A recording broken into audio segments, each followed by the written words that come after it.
while to recognize this world again without you in it, but I will get there someday. Give yourself the gift of release and go on to your next journey, knowing that you are loved, and you will always be loved. These were the words of Michael Edberg, written in a letter to his daughter, Christine Whaley, who died from melanoma in August of 2018 after using California's End-of-Life Option Act. This is a picture of him and his daughter before she died in their kitchen. According to Death with Dignity, it states that California, along with 8 other states and Washington, D.C., have what we call as physician-assisted death or suicide. This concept allows terminally ill patients to have the choice to end their lives. And this is a map of the United States, and all of these states that are in navy blue have legal physician-assisted suicide. There are general requirements for these states' acts. Patient eligibility includes that you have to be at least the age of 18, a resident of the state or district where it is legal, and you have to be capable of making and communicating healthcare decisions for yourself. You also have to be diagnosed with a terminal illness that will lead to death within 6 months.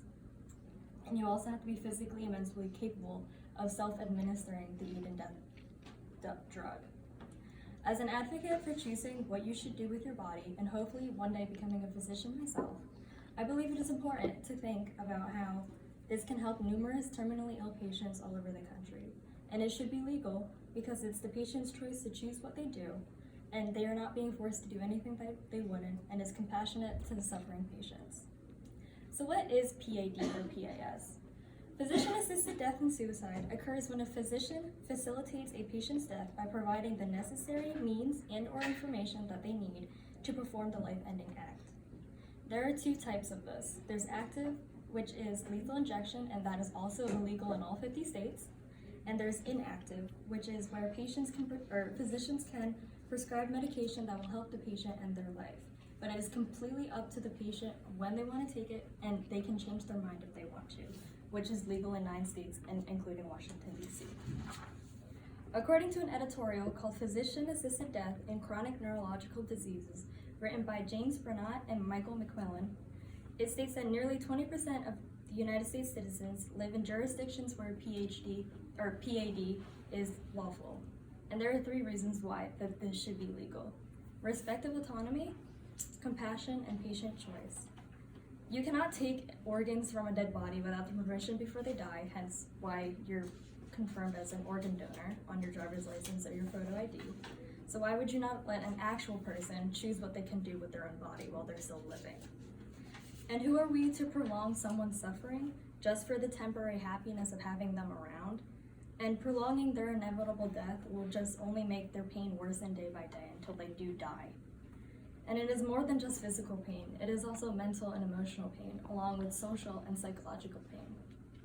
And patients are not forced to take the lethal medication, they have the right to change their minds. According to Howard Ball, in his book, The Right to Die, he states that PAD laws have been in effect since 1997, and that in Oregon, the statistics show that through 2014, the doctors have written 1,173 prescriptions, but only 752 patients chose to actually follow through and take the medication. This is a chart that shows from the years that PAD was legal in Oregon up until 2018.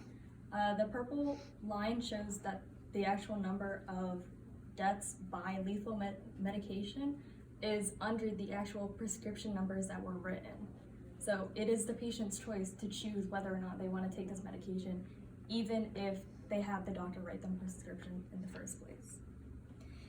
And in October of 2007, Robert Baxter is a 75-year-old man from Billings, Montana, which is where one of the states that PAD is legal. He suffered from lymphocytic leukemia, which is terminal and a highly prolonged disease. He petitioned alongside 4 Montana doctors and a Compassion and Choices company to the district court that ruled the prosecuting physician for providing a prescription for medical aid in dying to consenting a patient was unconstitutional. On December 5th, 2008, Judge Dorothy McCarter ruled in favor of the plaintiffs, and the court found this death with dignity was a constitutional right. The defendants of the course ended up appealing this case once again, so it had to go to the Montana Supreme Court, but then they ruled in favor of the plaintiffs too, which made Montana the third state to legalize PAD. In conclusion, the legalization of physician-assisted death will help terminally ill patients that are suffering all over the country. They are not being coerced into anything, and it is 100% their choice to choose whether or not they take this medication or not. This could one day be us or even our parents. And personally, I wouldn't want to see my parents either. So if they were to ask a physician to write them a prescription, who am I to stop them? Because they're suffering and I'm not the one suffering.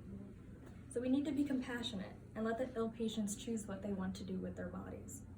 As someone who wishes to work in the medical field someday, I find issues regarding a person's right to choose what they want to do extremely important. And decisions regarding how a person wants to die should be their right to choose. Thank you.